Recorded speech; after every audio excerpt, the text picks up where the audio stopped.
Hello guys, at promoted na nga tayo sa Legend League. After ng 1 week natin sa Master Mode, umabot tayo sa top 3. Sa video na to, share ko sa inyo yung naging attack strategy ko kung paano narating ang top 3. So, panoorin nyo guys. Troop composition, yan kung gusto nyo kopyahin.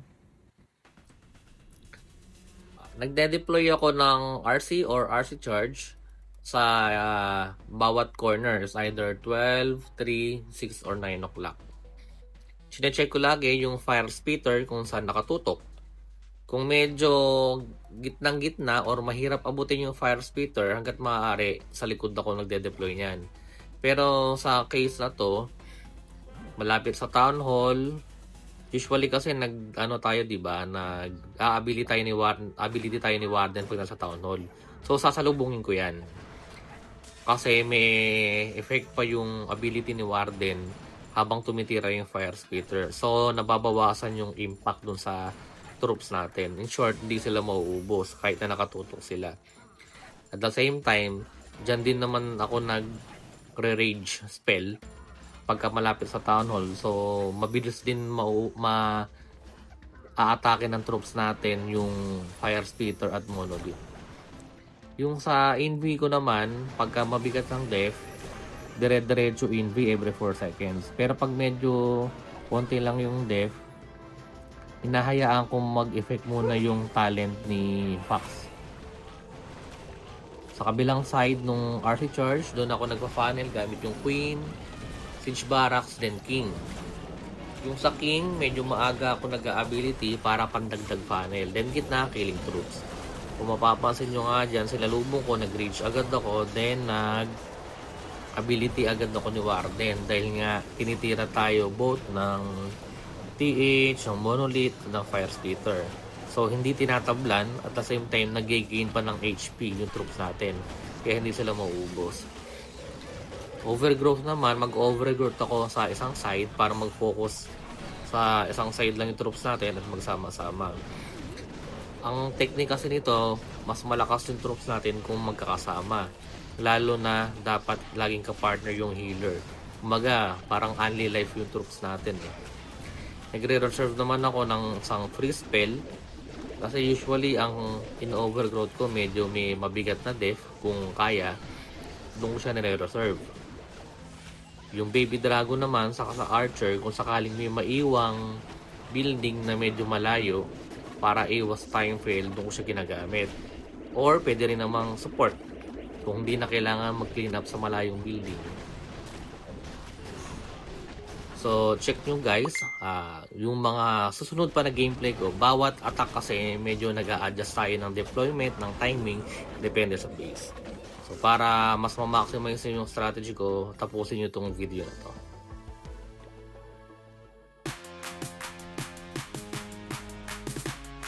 Dito sa style ng base na to, tatalikuran ko naman yung fire splitter, din tatry kong abutin yung isa.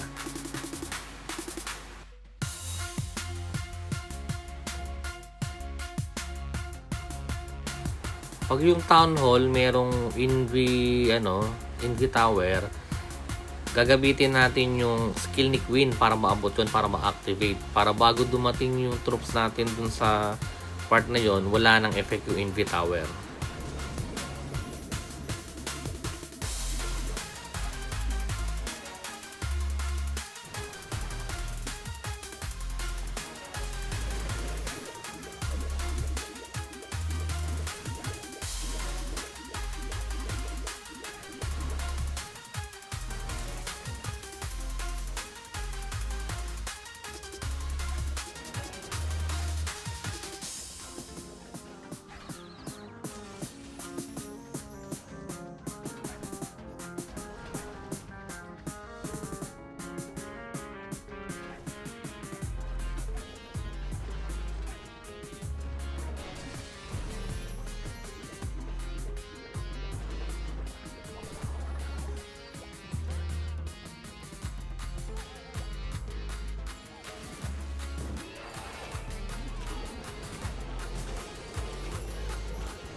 Pag si RC medyo lumalapit na sa mga def, activate na yung skill niya para hindi na siya lumapit at hindi matutukan ng def para mabuhay.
Dito naman, pag medyo malapit yung TH sa labas, kayang abutin, pinipili ko ring dyan mag-RC charge para matanggal agad yung Town Hall.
Ito naman na example ng isang base na nasa gitna yung fire splitter nakatutok sa isa't isa.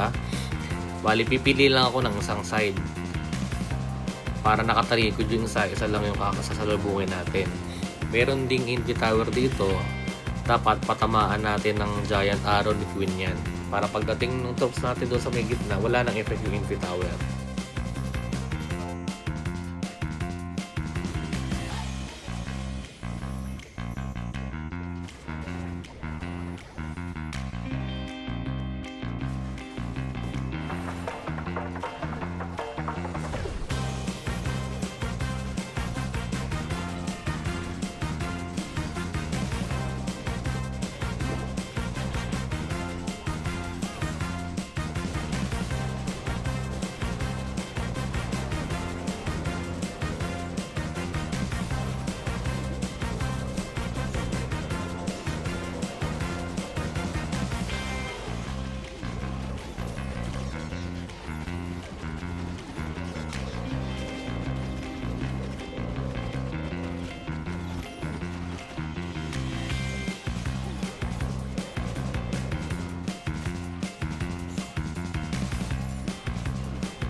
Dito naman, magkaharap ulit yung fire spitter pero yung TH kasi madaling abutin.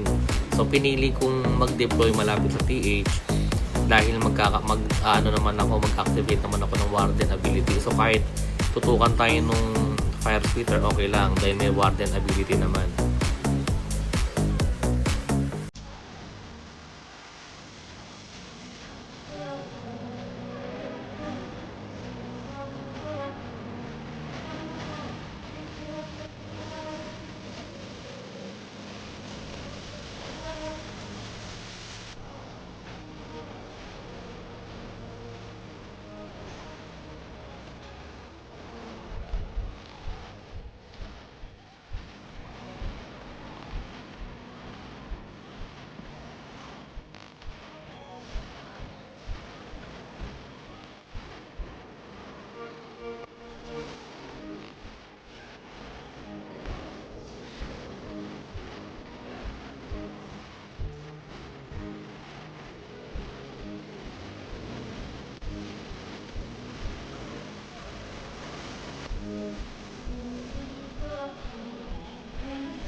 At ayan nga, na-kompleto na natin lahat ng attacks natin sa Master Mode. Dito, natapos ako rank 2, kaya lang meron pang remaining death. Bali, nung natapos yung mismong tournament, ay bumaba tayo sa rank 3. So, antabayanan nyo yung magiging attack strategy ko naman sa Legend League. Subscribe kayo guys.